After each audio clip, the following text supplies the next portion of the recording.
ஆன்மீக நண்பர்கள் அனைவருக்கும் வணக்கம். பக்தி தொடர்பான பதிவுகளை பார்க்க பக்தி தமிழன் சேனலை சப்ஸ்கிரைப் செய்து கொள்ளவும். காஞ்சிபுரம் என்று சொன்னாலே நமக்கு நினைவு வருவது பட்டு சேலைகள் தான்.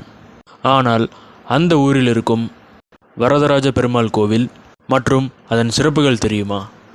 இந்த காணொளியில் நாம் பார்க்க போவது காஞ்சிபுரம் வரதராஜ பெருமாள் கோவிலின் வரலாறு, அதன் மறைந்திருக்கும் இரகசியங்கள், அதிசயங்கள் மற்றும் வழிபட வேண்டிய முறை. இதனை முழுமையாக பார்ப்போம். இந்த காஞ்சிபுரம் வரதராஜ பெருமாள் கோவில் 108 திவ்ய தேசங்களில் ஒன்றாகும். இந்த கோவில் 1000 ஆண்டுகள் பழமை வாய்ந்தது. இது பல்லவர் காலத்தில் கட்டப்பட்ட கோவில். இந்த காஞ்சிபுரம் வரதராஜ பெருமாள் கோவில் பெருமாள் பக்தர்களுக்கு மிகவும் முக்கியமானதாகும். இங்கு அருள் புரியும் பெருமாள் வரதராஜ பெருமாள் என்று அழைக்கப்படுவார். இதற்கு வரம் தருபவர் என்பதே அர்த்தம். உங்கள் வாழ்க்கையில் பிரச்சனை எதுவாக இருந்தாலும் இந்த கோவிலுக்கு வந்து வேண்டினால் நிச்சயம் தீர்வு கிடைக்கும் என்பது நம்பிக்கை. வரதராஜ பெருமாள் கோவிலின் வரலாறு மிகவும் பழமையானது. பல்லவ அரசர்கள் ஆரம்பித்தனர்.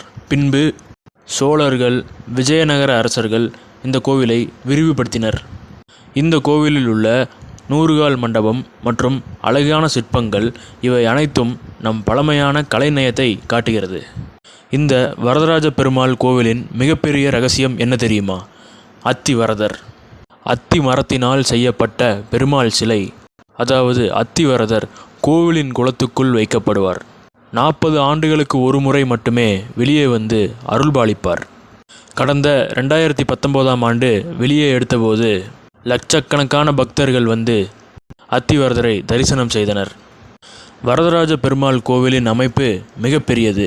அதாவது உயரமான கோபுரமும் பொற்கோள பள்ளியும் பெரிய திருக்குளமும் அமையப்பெற்று இது ஒரு தெய்வீக அனுபவத்தை அனைவருக்கும் தருகிறது. இந்த கோவில் பல அதிசயங்களை நடத்தியுள்ளது. படிப்பில் வெற்றி, வேலை கிடைத்தல், திருமண தடை நீங்குதல் என குறைகள் எதுவாயினும் நம்பிக்கையுடன் வேண்டினால் பெருமாள் நிச்சயம் அருள் புரிவார். காஞ்சிபுரம் வரதராஜ பெருமாள் திருக்கோவிலில் பெருமாளை எப்படி வழிபட வேண்டும்? பெருமாளுக்கு துளசி மாலை சமர்ப்பித்து அர்ச்சனை செய்து விஷ்ணு சகஸ்ரநாமம் சொல்லி பெருமாளை பிரார்த்தனை செய்யும் இந்த எளிய பக்தியே போதுமானது. வாழ்க்கையில் தடைகள் எதுவாக இருந்தாலும் நம்பிக்கையை மட்டும் விட்டுவிடாதீர்கள். பெருமாள் நம்மோடு இருக்கிறார். சரியான நேரத்தில் எல்லாம் நல்லதாய் நடக்கும். ஓம் நாராயணாய வித்மகே வாசுதேவாய தீமகே தன்னோ விஷ்ணு பிரசோதயாத். இந்த வீடியோ உங்களுக்கு பிடித்திருந்தால் லைக் செய்யவும், உங்கள் நண்பர்களுடன் ஷேர் செய்யவும். கமெண்டில் சொல்லுங்கள், நீங்கள் காஞ்சிபுரம் கோவிலுக்கு சென்றுள்ளீர்களா?